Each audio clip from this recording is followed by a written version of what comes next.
Welcome students in the digital lecture. In the previous video we see chapter number 3.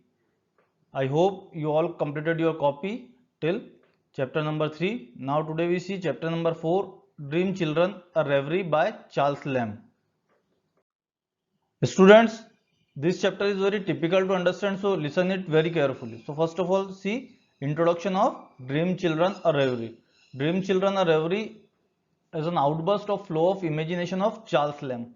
First of all, understand the meaning of the word reverie. Reverie means a daydream.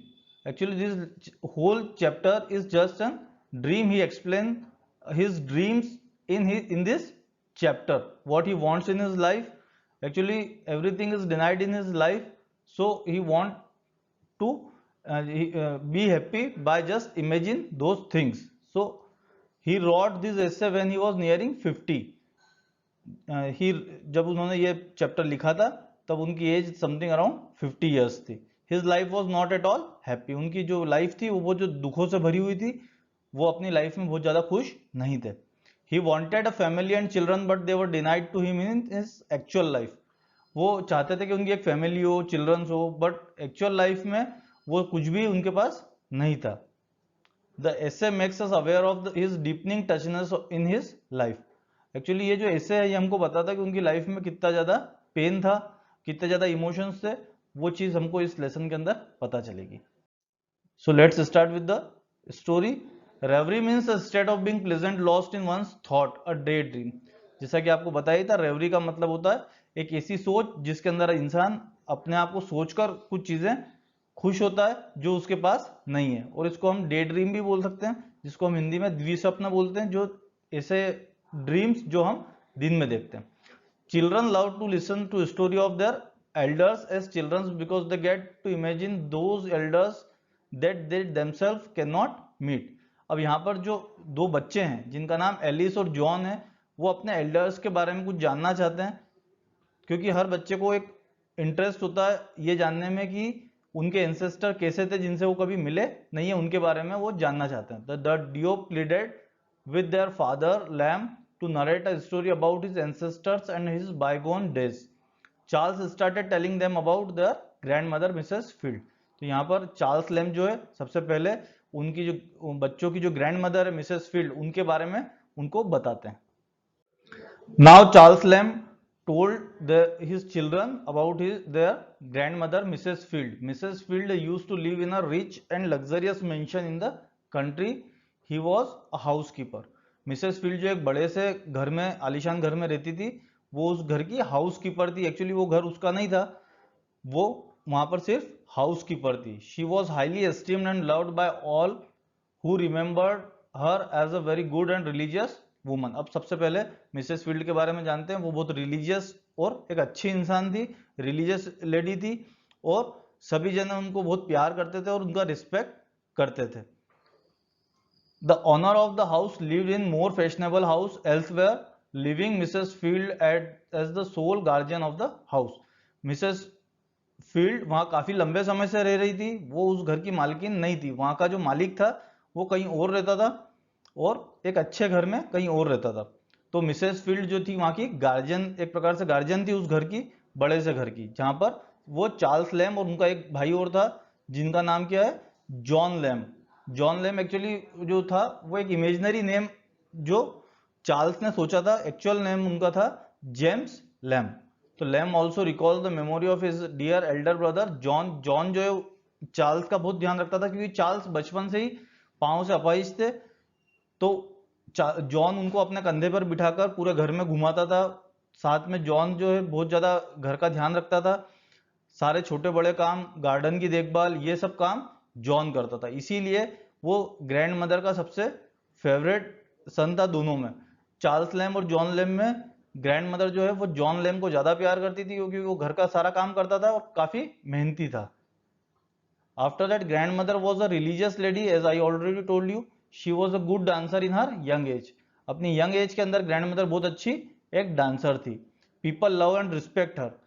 सभी लोग उनका प्यार और सम्मान करते थे. When she died many people attended her funeral. जब वो उनकी डेथ होती है, उनकी डेथ जो है वो कैंसर से होती है और काफी पेनफुल डेथ उनकी होती है.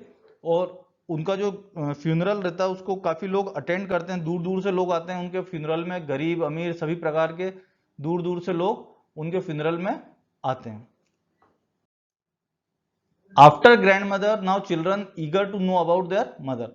ग्रैंड मदर के बाद बच्चे अपनी माँ के बारे में जानना चाहते हैं, तो चार्ल्स थोड़ा सा इसमें संकुचित होते हुए बताता है उनको, writer told them that their mother was beautiful lady and her features of Alice. अब एलिस जो है वो जो उसकी बेटी है एलिस, और वो बताता है कि एलिस के जो फीचर्स हैं उसका वो जैसे दिखती है उसकी मदर भी बिल्कुल वैसी ही दिखती है और साथ में वो काफी ब्यूटीफुल थी। But later she denied of marriage, पर वो बाद में उससे मैरिज के लिए मना कर देती है। He also mentioned her here what pain he had to suffer. वो बाद में चार्ल्स लैम यहाँ पर बताते हैं कि उनको कितना दुख इस चीज के कारण उठाना पड़ा। Children got emotional at this instance, और बच्चे भी जो दोनों स्टोरी सुन रहे थे वो बहुत ज्यादा इमोशनल हो जाते हैं। They thought and realized that they were not real children born of writer and Alice. यहाँ पर उनको पता चलता है कि ये जो दोनों बच्चे हैं ये एलिस के और चार्ल्स के रियल चिल्ड्रन नहीं है। दे वर नियरली ड्रीम्स, वो सिर्फ एक इमेजनरी चिल्ड्रन है, वो वास्तविकता में है ही नहीं। The writer was awaken and there was no one around him neither John nor Alice. यहाँ पर जब वो ये बात उनको बताते हैं, बच्चे और अपनी माँ के बारे में जानना चाहते हैं, पर तभी चार्ल्स की नींद अचानक टूट जाती है और वो देखता है कि ना वहां पर ना जॉन है ना एलिस। थोड़ी सी स्टोरी टिपिकल है, यहाँ पर हमको समझना पड़ेगा ये पूरी जो स्टोरी है ड्रीम्स में चल रही है, इसीलिए उसने पहले बताया दोनों बच्चों के बारे में, पर वो बाद में बताता कि उसकी शादी से जो एलिस रहती है वो मना कर देती। तो थोड़ा सा यहाँ पर इस चीज को समझना पड़ेगा हमको कि ये एक सिर्फ ड्रीम है उसका। Now see question answers. First of all, we see 60 words question answers. First question is write a character sketch of Lamb's grandmother.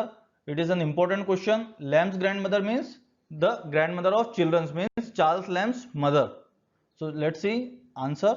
Everybody loved and respected Mrs. Field. सभी जने मिसेस फील्ड को love और respect करते थे।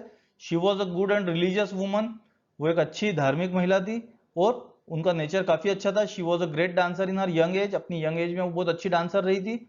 She was a tall upright and graceful lady, वो काफी अच्छी toll upright और ग्रेसफुल बहुत दयालु प्रवृत्ति की महिला थी। Her funeral was attended by concourse of all poor and some of the gentry of the neighbourhood from miles away. उनकी जो मौत होती है कैंसर से, उसके बाद जब उनका फ्यूनरल होता है तो फ्यूनरल में काफी लोग दूर दूर से आते हैं उसको अटेंड करने के लिए। कुछ ज्यादातर गरीब लोग और कुछ अमीर लोग भी आते हैं जो काफी दूर दूर से वहां पर आते हैं। तो एक इंपॉर्टेंट क्वेश्चन है, काफी टाइम एग्जाम में पूछा गया है। Now question number 2, what sort of a person was John Lamb. John Lamb किस प्रकार का व्यक्ति था। How did Lamb admire him, और यहाँ पर लैम से मतलब चार्ल्स लैम से, कि चार्ल्स लैम उनको क्यों पसंद करते थे उसके बारे में हमको बताना है। तो John Lamb was a handsome and spirited young man. John Lamb जो थे एक हैंडसम और स्पिरिटेड यंग मैन थे। He was different from others, he was adventurous and brave character. Charles Lamb admired him for his quality. He showed as his elder brother. When John died, it took a long time for Charles to accept that his elder brother was no more. Now question number 3, what are the similarities between Alice the mother and Alice the daughter? Again an important question. Alice the daughter और Alice the mother के बीच में क्या similarities थी, तो इसका answer देखते हैं। Alice the daughter is the image of Alice the mother. Alice जो चार्ल्स लेम जिसको अपनी डॉटर बोल रहा है वो बिल्कुल कॉपी थी एलिस द मदर, उसकी मदर की। She has her mother's look, उसके अंदर पूरे उसके मदर्स के लुक थे, जैसी उसकी मदर दिखती थी बिल्कुल वो वैसी ही दिखती थी। The representation of her eyes and bright hairs are similar, in fact are imaginary. जो उसकी आंखें और जो उसके बाल थे वो बिल्कुल सिमिलर थे उसकी मदर के। एक्चुअली वो सब इमेजिनरी था, न तो एलिस द डॉटर थी ना एलिस द मदर, दोनों ही नहीं थे, पर वो एक इमेजिनेशन था चार्ल्स लैम का और उसमें वो दोनों बिल्कुल सिमिलर दिखते हैं। Now describe the cremation of grandmother field. Fourth question again है इंपॉर्टेंट क्वेश्चन, इसका आंसर बिल्कुल वैसा ही है जैसा फर्स्ट आंसर था हमारा। फोर्थ क्वेश्चन का आंसर और फर्स्ट क्वेश्चन का आंसर ऑलमोस्ट सिमिलर है, दोनों में से आप एक याद कर सकते हैं, एग्जाम में दोनों की जगह सिंगल आंसर हम लिख सकते हैं। Field was a graceful lady with all generosity and kindness. Field बहुत ग्रेसफुल लेडी थी, उसके अंदर बहुत ज्यादा जेनरसिटी थी और काइंडनेस भी थी।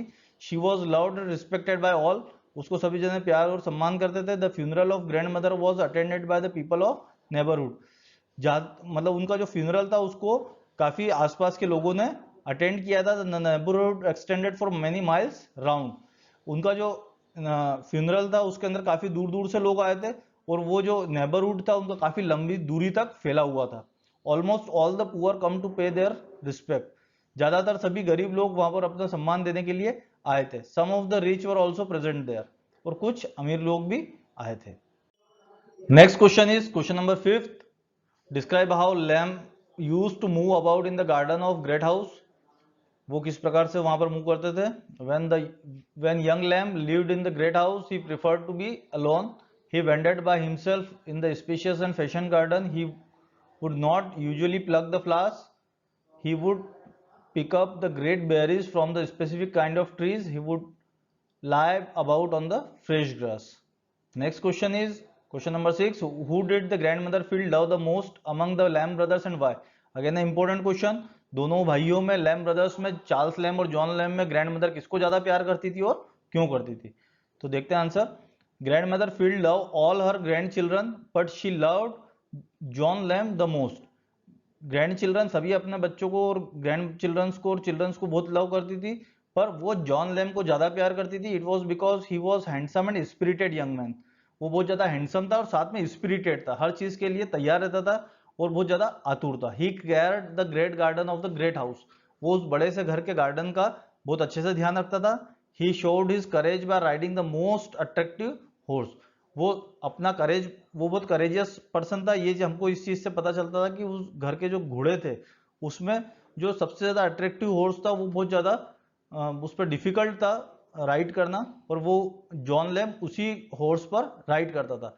ही was as brave as he was handsome, वो उतना ही बहादुर था जितना कि वो हैंडसम था, मतलब साथ साथ में वो हैंडसम होने के साथ में बहादुर भी था, यहाँ से हमको ये पता चलता। तो ये एक इंपॉर्टेंट क्वेश्चन है, इसको देखेंगे। After that, question number 7, why does John Lamb say that though grandmother Field was not the owner of the house, yet in some respect she might be said to be the mistress of it too? Answer देखते हैं। Grandmother Field was in fact not the owner of the house. She had worked there for 50 years as the housekeeper. The owner lived in a new and more attractive mansion elsewhere. Field treated the house in the same way as a person treat his own house. She maintained the dignity of the great house. Now 75 to 100 words, ये question जो exam के अंदर 4 marks में आते हैं। इसमें पहला question देखेंगे, justify the statement that dream children or reverie is a lyric in a prose. Actually Charles Lamb का जो ये ड्रीम चिल्ड्रन आर रेवरी जो चैप्टर है ये एक प्रोज है, बट इसको एक उन्होंने जो इनका लिखने का तरीका वो एक लिरिकल वे में लिखा है, ऐसा लगता है जैसे कि एक पोयम उन्होंने लिखी है। तो इसका आंसर देखते हैं। A lyric is a poem expressing a person personal feeling and thoughts. जो लिरिक होता है वो कैसा होता है, एक व्यक्ति के पर्सनल फीलिंग्स और थॉट्स को बताता है। ड्रीम चिल्ड्रन और reverie does just that. Dream children जो रेवरी जो एक चैप्टर है वो बिल्कुल वैसा ही करता है जैसा कि एक लिरिक के अंदर एक्सप्रेस करता है व्यक्ति अपनी पर्सनल फीलिंग और थॉट्स को। It reveals the innermost thought and feeling of Charles Lamb. यहाँ पर जो गहराइयां हैं चार्ल्स लैम की सोच की वो इसके अंदर बताई गई है। It has not been written in the form of a poem, ये पोयम के फॉर्म में नहीं लिखा गया है। This essay has all the qualities of a lyric, फिर भी इसके अंदर सारी क्वालिटी है एक लिरिक की। This essay is a flow of imagination of Charles Lamb. He had suffered a lot in his life, जैसा कि आपको बताया ही है उन्होंने अपनी जिंदगी में बहुत ज्यादा तकलीफें देखी है। He himself was a lamb, वो खुद पांव से अपाहिज थे। हिज एल्डर ब्रदर हुम he loved so much died in a great pen, और उनका जो बड़ा भाई जिसको वो बहुत ज्यादा प्यार करते थे वो काफी दर्द से गुजरने के बाद उनकी मौत होती है। He missed him because he usually carried him on his back when he could not walk, और वो उनको बहुत ज्यादा मिस करते हैं उनके बड़े भाई को, क्योंकि जब भी उनको गार्डन के अंदर या कहीं पर भी घूमना होता था वो जॉन लैम के कंधे पे बैठ के ही हमेशा घूमते थे। The story had created a moving life situation which has all the elements of lyric. ये जो स्टोरी है इसने सारे जो एक लिरिक के अंदर एलिमेंट्स होते हैं उनको इसके अंदर हमको देखने को मिलते हैं, और एक ये रियल लाइफ सिचुएशन है जो बिल्कुल हमको एकदम रियलिस्टिक लगती है, पर ये इमेजिनेशन है। Now, question number 2. In Dream Children or Reverie, Lamb has woven fiction around certain facts of his life. Illustrate this statement from the essay. The main theme of the essay is woven around certain facts of Lamb's life. ये पूरा lesson जो है lamps की life के आसपास ही घूमा है। In this essay, woven around certain facts से यहाँ से मतलब है कि जो इसका जो ताना बाना बुना गया है वो बिल्कुल लैम्ब की लाइफ के आसपास बुना गया है। In this essay, Lamb has described some of his close relations. यहाँ पर लैम्ब ने अपने कुछ क्लोज रिलेशंस को बताया है। He was very much attached with his elder brother John who was become lamb in his later life. अब यहाँ पर एक और चीज हमको जानने को मिलती है कि जॉन जो है वो अपने बाद के दिनों में वो भी पांव से अपाहिज हो जाता है। He was in a great pen when he died, और जब वो उनकी मौत होती है तब वो बहुत ज्यादा दर्द में होते हैं। He was wished for a family but never had in his life. अब यहाँ पर बताया कि चार्ल्स लैम्ब जो है अपनी लाइफ में एक फैमिली चाहते थे, पर एक्चुअल लाइफ में उनको वो नहीं मिलता। Once he was in affection with the girl but she denied marrying him. अपने लाइफ के अंदर उनको एक लड़की से बहुत ज्यादा लगाव होता है, पर वो उनसे शादी करने के लिए मना कर देती है। ही ऑल्सो वॉन्टेड चिल्ड्रन, वो चाहते थे कि उनके कुछ बच्चे हों, but he was denied of children and family, पर उनकी ना फैमिली होती है ना बच्चे होते हैं। This story is an imagination. ये स्टोरी पूरी एक इमेजिनेशन है। रियल लाइफ में उनके ना बच्चे हैं ना फैमिली है। Now question number 3, discuss the element of pathos in the essay dream children और रेवरी। यहाँ पर हमको ये बताना है कि ड्रीम चिल्ड्रन रेवरी के अंदर एलिमेंट्स ऑफ पेथोस का मतलब उनके जो सेंटिमेंट्स इमोशंस है वो किस प्रकार से उनको यूज किया गया है इस चैप्टर के अंदर। तो आंसर देखते हैं। Pathos is a power of description to produce feelings of sadness and sympathy. यहाँ पर पैथोस जो है वो क्या डिस्क्राइब कर रहा है, फीलिंग ऑफ सैडनेस और सिंपैथी को, जो उनका दुख था उसको बता रहा है। In this essay dream children और reverie the element of pathos use effectively. इस लेसन के अंदर बहुत इफेक्टिवली इस चीज को, इस एलिमेंट को, जो पैथोस का एलिमेंट है उसको बहुत अच्छे से यूज किया गया है। When Charles describe the graceful grand mother field, जब चार्ल्स अपनी बच्चों की जो ग्रैंड मदर है फील्ड उनके बारे में बताते हैं। He brings pathos by adding, वो इस के अंदर ऐड करते हैं पैथोस को, जब वो ये कहते हैं कि till a cruel disease called cancer and bored her down in with pain, है ना। उनकी मौत जो होती है बहुत क्रूअल डिजीज बोला गया, कैंसर को उन्होंने क्रूअल डिजीज बोला, और साथ में ये बताया bored her down with pain, और वो धीरे धीरे करके खत्म हो जाती है उस दर्द से। ही used pathos when he describe the last days of his elder brother John. साथ में वो पेथोस तब ऐड करते हैं जब वो अपने बड़े भाई जॉन के बारे में बताते हैं, उनके लास्ट डेज के बारे में, जब वो धीरे धीरे करके उनकी मौत होती है। Everywhere in the essay, Lamb has tried to reveal the real tragedy of his life. पूरे essay के अंदर लैम ने अपनी लाइफ की जो ट्रेजेडीज थी उनको बताया। It is really a very touching essay, इसीलिए ये बहुत ज्यादा touching essay। So now see question number 4, justify the title of the essay dream children or reverie. एक इंपॉर्टेंट क्वेश्चन है, अक्सर ये 4 नंबर में पूछा जाता है। द आंसर देखते हैं इसका। The title of the essay dream children or reverie is very appropriate in the context of its theme. जब भी हम कोई इस टाइप का क्वेश्चन देखें जिसमें जस्टिफाई करना होता है टाइटल को, तो उसमें हम ये 2 लाइनें फिक्स होती है हमारी, the title of the essay, या पोयम हो तो पोयम, है ना। The title of the essay dream children or reverie is very appropriate in the context of its theme. तो हमको ये 2 लाइनें हमेशा इस टाइप के आंसर्स में लिखनी होती है। आगे देखते हैं। The writer tries to unfold his unfulfilled desires. यहाँ पर राइटर ने उजागर किया है अपने अनफुलफिल्ड डिजायर्स। अनफुलफिल्ड डिजायर्स का मतलब यहाँ पर होगा ऐसी इच्छाएं जो पूरी ना हो सकी। और reverie is a state of thinking about living things almost as though you are dreaming. और रेवरी एक स्टेट ऑफ थिंकिंग होता है बिल्कुल वैसा ही जैसा कि हम कोई सपना देखते हैं। The title of the essay dream children put light on Charles Lamb, light on life, Charles Lamb की लाइफ पर प्रकाश डालता है ये जो ऐसे है। Actually Charles Lamb was very lonely in his life. Charles Lamb बहुत अकेले थे अपने जीवन में। He wanted family and children, वो फैमिली और चिल्ड्रन चाहते थे अपने जीवन में, but they were denied to him in actual life. पर वास्तविक जीवन में दोनों ने ही उनको नकार दिया था। The woman he wanted to marry turn in down married other person, है ना। जो जिस महिला से वो शादी करना चाहते थे वो उस महिला ने किसी और से शादी कर ली थी। He lost his elder brother हुम ही लव्ड मोस्ट। बाद में उन्होंने अपने बड़े भाई जिसको वो बहुत ज्यादा प्यार करते थे उनको भी खो दिया। और उससे पहले वो अपनी उनकी मदर को भी खो चुके थे. In the essay Charles describe the line reverie where he is telling a story to his imaginary children. यहाँ पर इस एसे के अंदर चार्ल्स जो डिस्क्राइब करते हैं अपने लाइफ के बारे में, जब वो एक अपनी पूरी स्टोरी अपने इमेजिनरी चिल्ड्रन को बताते हैं. The writer was awaken and there was no one around him. और जब वो ये स्टोरी सुनाते हैं उस समय वहां पर जब वो उस स्टोरी को सुनाकर उनकी नींद खुलती है तब वहां पर कोई भी नहीं होता उनके आसपास में और वो फिर से अकेले हो जाते हैं. Students, I hope you understood this chapter. If you have any doubt, you can write it in comment box. Thank you.